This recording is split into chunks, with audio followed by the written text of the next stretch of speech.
Chapter 4.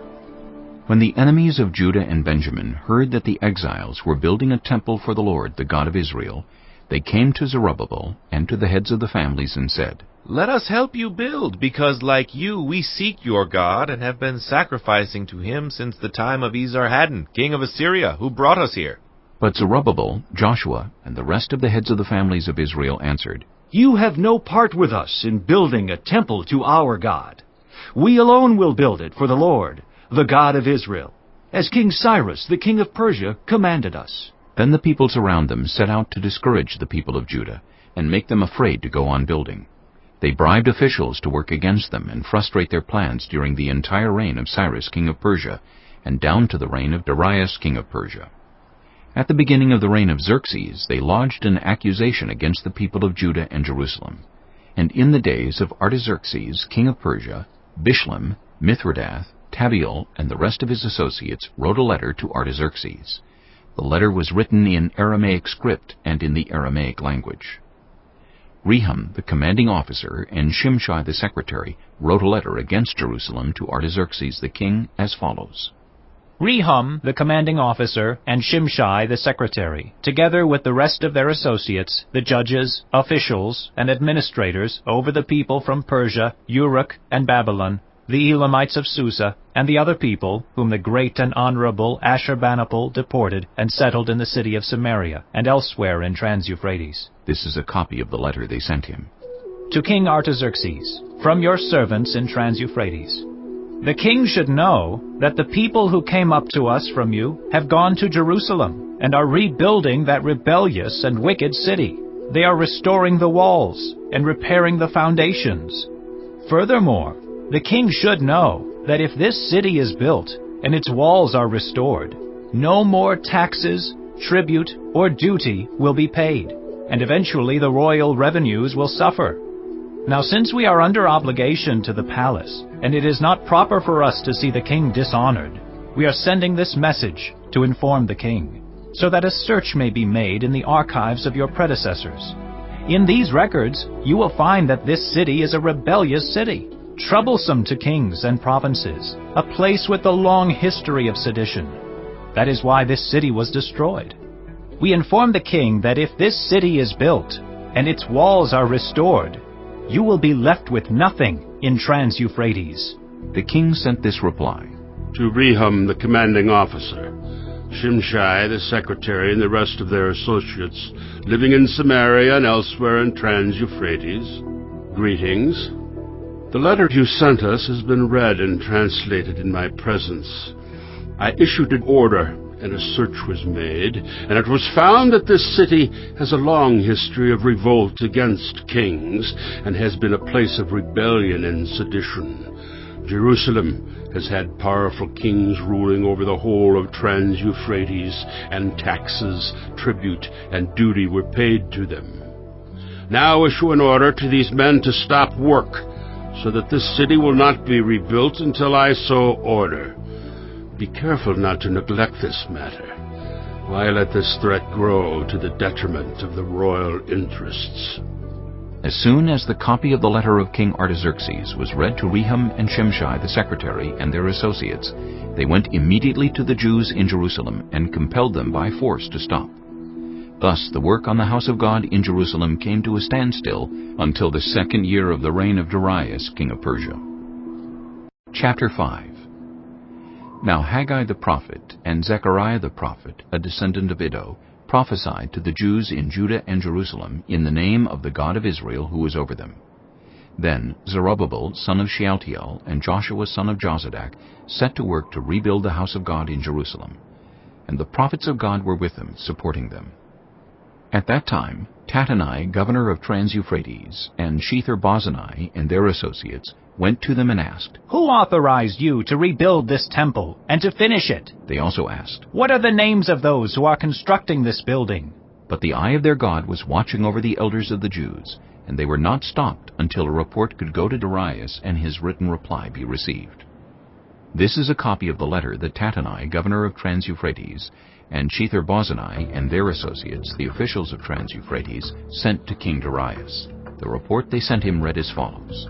To King Darius, cordial greetings. The king should know that we went to the district of Judah, to the temple of the great God.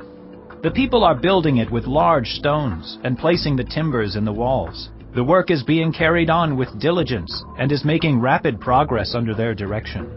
We questioned the elders and asked them, "Who authorized you to rebuild this temple and to finish it?" We also asked them their names so that we could write down the names of their leaders for your information. This is the answer they gave us. "We are the servants of the God of heaven and earth, and we are rebuilding the temple that was built many years ago, one that a great king of Israel built and finished.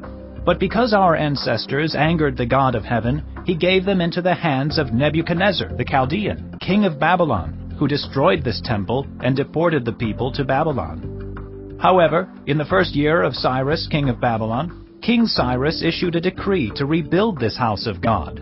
He even removed from the temple of Babylon the gold and silver articles of the house of God, which Nebuchadnezzar had taken from the temple in Jerusalem and brought to the temple in Babylon. Then King Cyrus gave them to a man named Sheshbazzar, whom he had appointed governor, and he told him, "Take these articles and go and deposit them in the temple in Jerusalem, and rebuild the house of God on its site." So this Sheshbazzar came and laid the foundations of the house of God in Jerusalem. From that day to the present, it has been under construction, but is not yet finished. Now if it pleases the king, let a search be made in the royal archives of Babylon to see if King Cyrus did in fact issue a decree to rebuild this house of God in Jerusalem. Then let the king send us his decision in this matter. Chapter 6. King Darius then issued an order, and they searched in the archives stored in the treasury at Babylon. A scroll was found in the citadel of Ecbatana in the province of Media, and this was written on it. Memorandum. In the first year of King Cyrus, the king issued a decree concerning the temple of God in Jerusalem. Let the temple be rebuilt as a place to present sacrifices, and let its foundations be laid.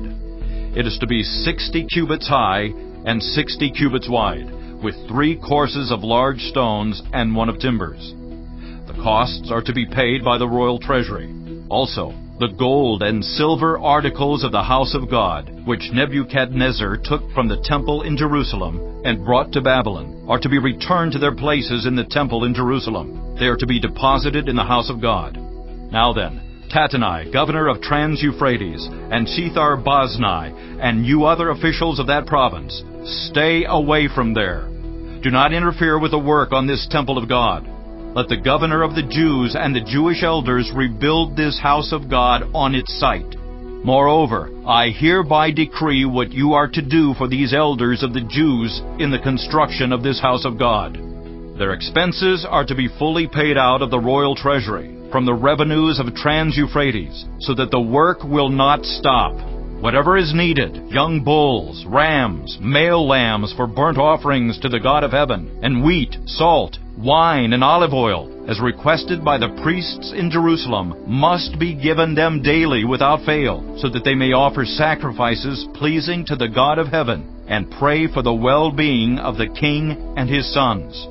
Furthermore, I decree that if anyone defies this edict, a beam is to be pulled from their house, and they are to be impaled on it.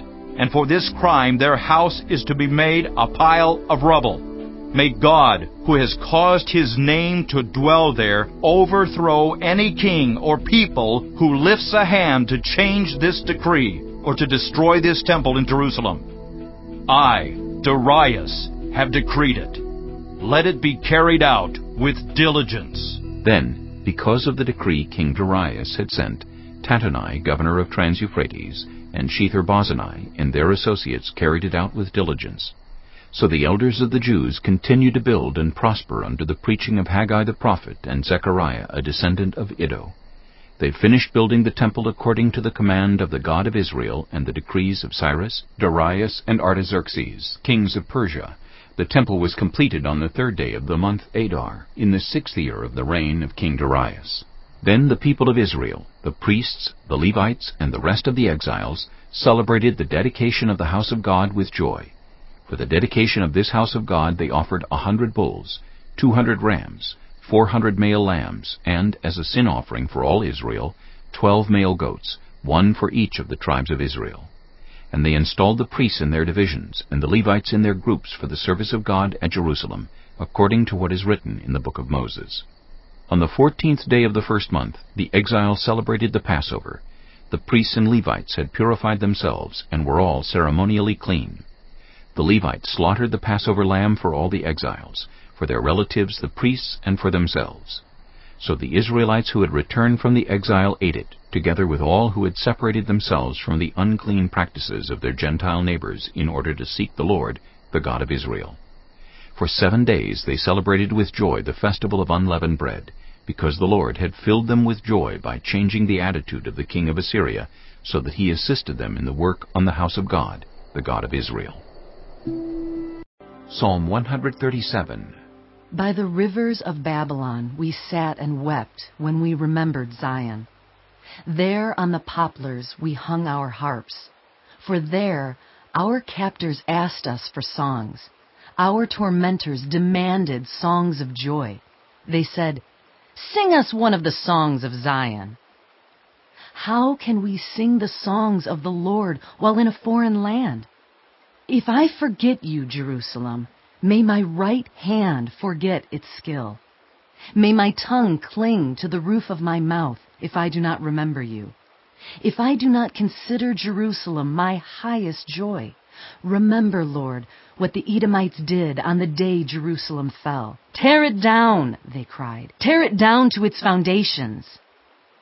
Daughter Babylon, doomed to destruction, happy is the one who repays you according to what you have done to us.